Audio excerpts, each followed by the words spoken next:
Рахмат, урматтуу Мирбек Кемелович. Сизде маданият менен маалыматтан сырткары жаштар саясаты дагы сизде. Кыргызстанда акыркы бир жума ичинде үрөй учурган көп жаңылыктар болду. Бул жанагы жогорку класстагы балдардын өлүмү. Элестетсеңиз, бир жуманын ичинде мына 5-6 баланын өлүмү катталды. Ысык көлдө, Ноокатта, Токмокто 10-11 класстын балдары асын өлүп атпайбы азыр? Суицидке барып атат да балдар. Мына жаштар саясаты сиз бүт министрликтер ушул боюнча иштеп, премьер-министр чукул жыйын өткөрүш керек эле. Эмне үчүн өткөрбөй атасыңар, Алмаз Акунжанович? Министрлер кабинетинин төрагасы бардык министрликтердин чакырып жыйын өтүш керек. Бул трагедия. Мына 5-6 бала өлдү. Асыны өлгөнү бар, Уртокмоктон өлгөнү бар.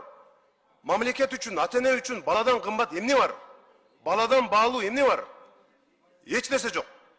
Ошондуктан мындай түшүндүрүү иштери боюнча Ички иштер министрлиги, Маданият министрлиги, Билим берүү министрлиги ыкчам иштерди алып барыш керек. Түшүндүрүү иштерин жүргүзүш керек. Кече мына мен 7-кабатта биздин коллегаларыбыз жыйын өттү. Ошол жерде мына Надир Азимовна, Нилюфар Якупчановна бардыгы айтышты. Суроолорун берсе мен карап отурдум. Биз болсо план түздүк деп отурат. Кагазга жазып алыш. Ушул жумуш ошол. Мен көргөн жокмун. Бир дагы райондо, шаарларда балдарга психологдор боюнча түшүндүрүү иштери жок. Балдардын коопсуздугу бүгүнкү күндө чоң коркунучта турат азыр. Мына Асын өлгөнү дагы, Мушташ өлгөнү дагы ошондон болуп атат. Бир жакшынакай мөлтүрөгөн чырактай балдар кыздар каза болду да мына бир жуманын ичинде 5-6 бала деген. Өнүккөн өлкөлөрдө бир баланын өлүмү жалпы улуттук, мамлекеттик деңгээлдеги чоң трагедия. Бизде болсо жөн эле статистика катары карап коюп атасыңар. Бир жуманын ичинде ушунча бала көз жумду деп. Балдарга болгон мындай мамиле болбойт. Ушул жумадан калбай премьер-министр чукул жыйындарда өтүш керек. Координациялык кеңешти чогултуп керек болсо.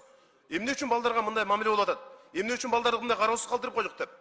Ушундай өнүккөн заманда, технология өнүккөн заманда ар бир мектептин бурчуна керек болсо видео көзөмөлдөрдү онлайн режимде коюп, ички иштер органдары дагы иштеш керек да, психологдор иштеш керек эле. Мына ушул маселени жаштар саясатында бүт караш керек. Мирбек Кемелович, ушуну сиз бүгүн министрлер кабинетинин төрагасына айтып, баланын коопсуздугу биринчи кезекте болуш керек бизге. Андан өткөн бизге башка нерсе кереги жок.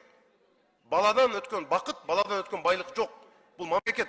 Бала бир эле ата-эненики эмес, бала мамлекеттики дагы. Ошон үчүн бул балдарга болгон мамилени кескин өзгөрткүлө. Президенттин алдында билесиңер, өз атайын өкүлчүлүк бар. Алар эмне иш кылып атат? Мына канча жылдан бери. Иш алып барыш керек эле да. Эмне үчүн токтоп калдыңар билбейм мен. Ушул сунуш катары жазып алсаңыз.